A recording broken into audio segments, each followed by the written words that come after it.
Hearing ahead on 12 News, the new security you'll see at elementary schools. At Sandy Hook really focused our attention on elementary schools, as law enforcement calls it, being a soft target. Plus, deal approved. Brooklyn Park signs off on a plan to attract a Fortune 500 company. But first, forced into a freezer. More on what employees of a Plymouth McDonald's went through overnight. 12 News starts right now. Hello everyone. Plymouth police are looking for 3 robbers after a McDonald's was held up and employees were locked in a freezer. The incident happened at the McDonald's off of Highway 55 and 494. Reporter Sonia Goins has the latest on the investigation. A couple employees seem to be pretty shaken up over the incident. Police say 3 masked robbers broke into this McDonald's around 3:30 this morning. Up to 3 male suspects entered the restaurant through an unsecured door. The crooks then demanded money. They committed a robbery by taking an undetermined amount of cash. After the robbers got the cash, they forced 4 workers into a walk-in freezer. At least one of them had displayed a handgun or some sort of gun and had forced the employees into a freezer. The suspects left the scene with the employees still inside the freezer. Police say they were in there for about 10 minutes. That's because their quick thinking helped to get them out of a very dangerous situation. There's an emergency button they can press, and that dispatches us. Police say they're not ruling out anything. They're also checking to see if the robbers had any help from a McDonald's employee. We're not going to rule out the fact that there could be an employee involved, but it's just way too early to know. In Plymouth, Sonia Goins, 12 News. Police do not have a good description of the robbers, but they are checking surveillance video from McDonald's and surrounding businesses. If you have any information, you can call police at 763-509-5160. A tragedy on a northern Minnesota lake has claimed the lives of 2 Champlin men and sent a Crystal man to the hospital. Authorities responded to a boat on Lake of the Woods Sunday night. And when they arrived, they found the bodies of 44-year-old Lonnie Norberg and 35-year-old Jeffrey Wheeler, both of Champlin. A preliminary autopsy indicates they died of accidental carbon monoxide poisoning. A third man, 43-year-old Christopher Click of Crystal, was taken to a hospital in Grand Forks, North Dakota. He is listed in satisfactory condition. A preliminary investigation points toward a faulty exhaust system on the boat as the cause of the high levels of carbon monoxide. A Fortune 500 healthcare company is one step closer to bringing hundreds of high-paying jobs to Brooklyn Park. Tuesday night, the City Council approved a $2 million assistance package for Baxter Healthcare Corporation.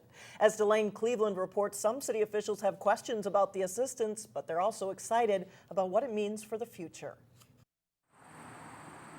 Positioned along Highway 610 sits the site of Baxter Healthcare. There's not much activity at the building just yet, and there hasn't been since 2009, but that should be changing soon. This has got to be a win-win situation for us. I mean, bringing in all these high-tech jobs, you know, it's not entry-level positions they're bringing in. Council member Bob Mehta is referring to a tax rebate plan he and the City Council approved this week that would make the building fully operational. It is going to help bring in smaller businesses and more restaurants and more jobs and that kind of thing. That's the hope, at least, but it comes with one glaring question. Are we giving away the farm just to get them to be here because they're a large corporation? The plan the council approved gives Baxter more than $1.8 million in tax assistance. In return, the company plans to provide 190 high-paying jobs in an area that city officials call important. We look for opportunities that are going to be good assets for the community and bring jobs to the community to help with our tax base. According to City Development Manager Kim Berggren, the tax incentives for Baxter made sense. And there's only a few users that would come in and reactivate such a facility. And when Baxter became interested in the project, the city and the state were both willing to consider incentives to get them to reactivate the facility because it is such a key building for the community. A key building with not much around it at the moment, but Councilmember Mehta expects that to be temporary. I have questions about it. It's just, unfortunately, it's the way of the world. It's the way things are right now, that the large corporations, to get them to come in, because once they're here, then the smaller businesses will come in. According to Baxter's website, the company specializes in medical devices, pharmaceuticals, and biotechnology to create products that advance patient care.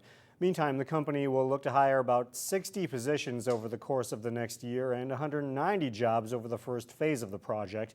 In the next 20 years, they could have a total of 380 jobs at that site. Mike and Alex? All right, thanks a lot, Delane. Well, forget about just signing a clipboard to get into many local elementary schools. They are improving security after last year's Sandy Hook shootings in Connecticut.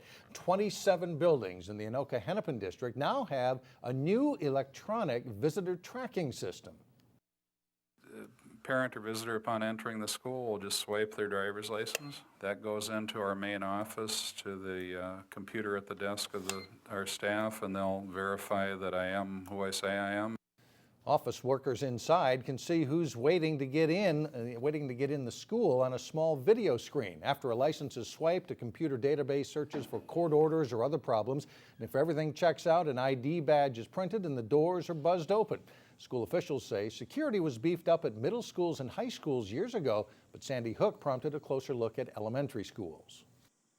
They talk about doing things like locking exterior doors, which we've always done, but we've left our front door open. Now we're locking our front door. We've created a vestibule where if you think of an apartment building where you have to go in and swipe a driver's license and be buzzed into the building, that's what we've created now. In Anoka-Hennepin schools, the system cost more than $1 million to install. The district shifted the money away from carpet and window replacement budgets. Hundreds of trees will likely come down in Plymouth in an effort to improve water quality at a nearby lake. It's a $1 million project mandated by federal and state water quality standards, but it was cause for concern among some Plymouth residents. This is our cabin in the woods over here. That's how Dale Pollock likes to think of his Plymouth home and the woods in his Four Seasons neighborhood. Very, very quiet and serene and wildlife. And we love it. The appeal of the woods hooked neighbor Mike Farmer, too. We've lived here 30 years, and we bought because of the woods. The woods are full of foxes and deer and red-tailed hawks. So you can imagine the uproar when the neighborhood got this letter and map from the city of Plymouth detailing the proposed removal of hundreds of trees in an effort to improve water quality downstream at Northwood Lake. That's where conditions don't meet federal clean water standards. The city will have to do things to improve the water quality in Northwood Lake. This, as it stands today, is the most cost-effective solution to getting there. Trees have to be removed to bring in sunlight and reduce erosion and reduce phosphorus in the ground that's emptying into the lake when it rains or with snowmelt. It'll be a lot of trees, and it'll be a change. But it turns out not all is lost. I will lose some trees, yeah, but for the most part, they're not. I will save some of my huge oaks. Dale Pollock wasn't happy about losing all those trees, so he reached out to Derek Ashey, the city's water resources manager, with questions. The important part about projects like this is that we keep lines of communication open. We try to reduce any surprises. 750 trees have to come down. However, the city can work with residents like Dale to identify possible trees to save. We are just going to mark them with a pink dot. We'll put a little ribbon around them, and then we know to save them. That gesture has created a turnaround in Dale's neighborhood for a project that neither residents nor the city has much choice but to accept. I can live with it. If the project is approved by the Bassett Creek Watershed Management Commission and the City of Plymouth, work would begin this winter. Still ahead, something difficult to think about, but shouldn't be neglected. We'll have tips on buying life insurance next in Money Savers. Then later in sports, Wayzata takes on the defending state champs in an early season volleyball showdown. But first, it's a look at your AccuWeather forecast.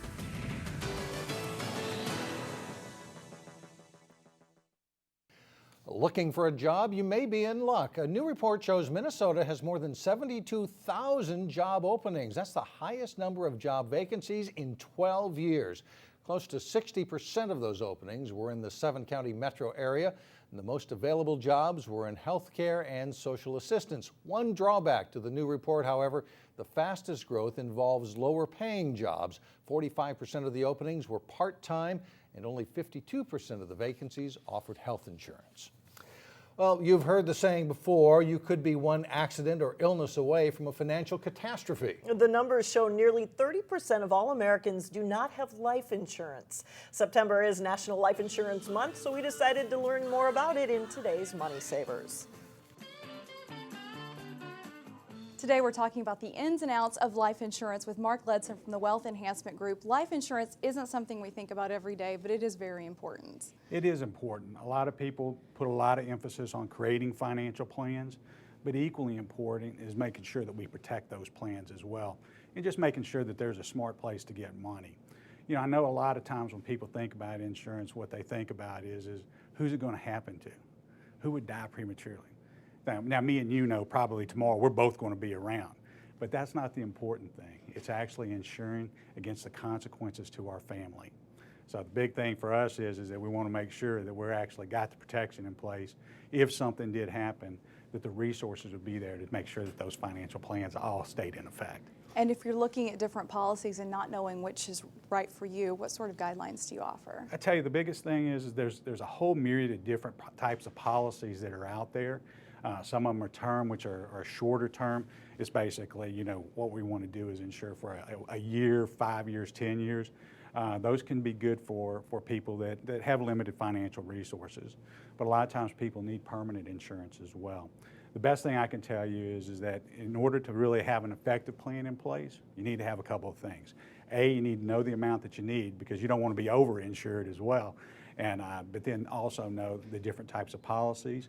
Also look at the different types of carriers as well because certain insurance companies are stronger than other insurance companies. And then the final thing is just, you know, determining the type, whether it's term or permanent insurance. And the best thing is just have a competent financial advisor help you out. All right. Well, thank you, Mark Ledson, for joining us and sharing those tips with the Wealth Enhancement Group. We have more information posted on our website at 12.tv/moneysavers. Thanks, Shannon. And if you aren't sure how much life insurance you'll need, we do have a calculator linked on our website where you can get started. Coming up, a permanent way to celebrate volunteers in Plymouth. But first in sports, a close battle between Park Center and Osseo in girls tennis. John Jacobson has that and more when we come back.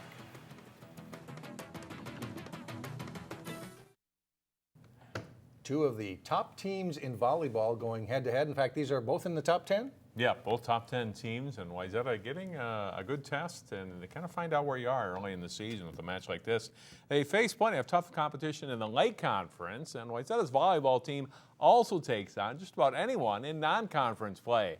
The Trojans found themselves in a fairly unusual spot Tuesday night as the underdog on their home court. That's because defending Class 3A champion Lakeville North paid a visit. There's plenty of firepower on display here. Wayzata's in white, Mackenzie Greshel setting it to Mariah Halverson for the hammer in the first game. Lakeville North gets their offense going. Christine Nazari pounds it home for a kill as the Panthers take an 8-4 lead. Wayzata keeps it close in the opening game. They scramble to get to the ball, and Katie Berg delivers the kill down the line. The Trojans fall 25-20 in set one. Lakeville North controls most of the second set. Wayzata looking to score, but Sammy Flatham gets up for the timed block and an 11-5 lead. The Panthers win 25-16. Wayzata gets out to a good start in the third game. Set goes to Berg. She comes through with the kills. The Trojans try to stay alive in this match. But Lakeville North rallies back. Janae Nguyen-Schwander goes off speed to score the point as Wayzata falls in 3 straight to the Panthers. Park Center's girls soccer team had 2 non-conference victories, but was looking for its first Northwest Suburban Conference win Tuesday as they visited Champlin Park's Rebels. The Pirates strike first. Hannah Shaw delivers a nice crossing pass. Joe Rosby pops it in for a 1-0 Pirates lead.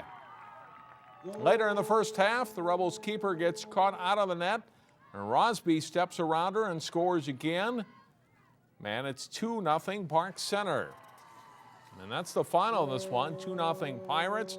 The Rebels are back in action today against Osseo. After 2 heat-related game postponements last week, the Brooklyn Center boys soccer team was anxious to get their first match in since their opener on August 24th. The Centaurs hosting Providence Academy in Tri-Metro Conference play. Off a direct free kick, Nicholas Manchu of Providence scores just 1 minute and 34 seconds into the game. Less than 5 minutes later, Marcus Bador, short pass, Daniel Fofinski shoots and scores, and Providence has a 2-0 lead. Final seconds of the first half, and Manchu dekes the BC defender and buries the low shot. Providence is up 3-0 at halftime. The Lions add 3 more goals in the second half, including this one by Sebastian Brown on a corner kick redirect. Brown scores twice. as Providence Academy blanks Brooklyn Center 6-0. The Lions are now 2-1-1 this season. A couple of local schools are ranked in the top 10 in this week's State Coaches Association high school soccer rankings. Wayzata's boys are ranked 10th in the Class AA boys poll this week. The Trojans are 3-2 so far this season.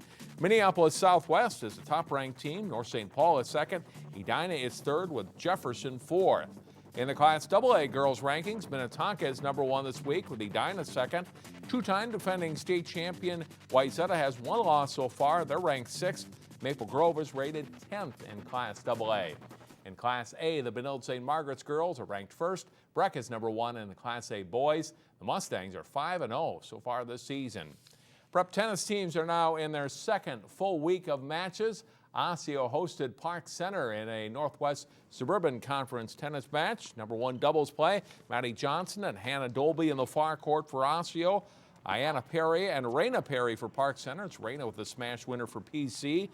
Later, Raina's serve sets up the swinging volley winner for Ayanna.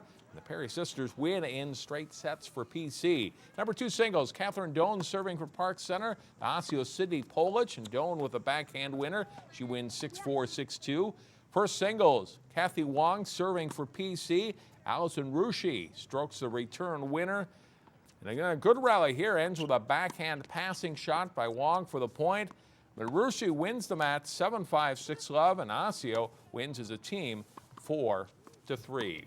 And that's a look at sports for today. Beautiful weather Yeah, for it was playing nice, tennis. yeah. Thanks, John. Still ahead, it is 7 feet tall and has a steely reserve. Your first look at Plymouth's new City Hall attraction when we come back. And finally, it's 7 feet tall, made of steel, and has a whole lot of spirit. We're talking about a sculpture that'll be installed next week at Plymouth City Hall. This is our first look at it now. The sculpture is called As One. It honors the spirit of volunteerism and commemorates the 20th anniversary of Plymouth's volunteer program. The sculpture was done by an artist from Des Moines, Iowa. Last year, more than 2,300 people volunteered in Plymouth for work that includes things like police reserves and even data management. So soon they will have a sculpture in the lobby at City Hall in their honor. Nice to recognize them for their time and effort. That's it for now. Thanks for joining us, everyone. We'll be back here tomorrow.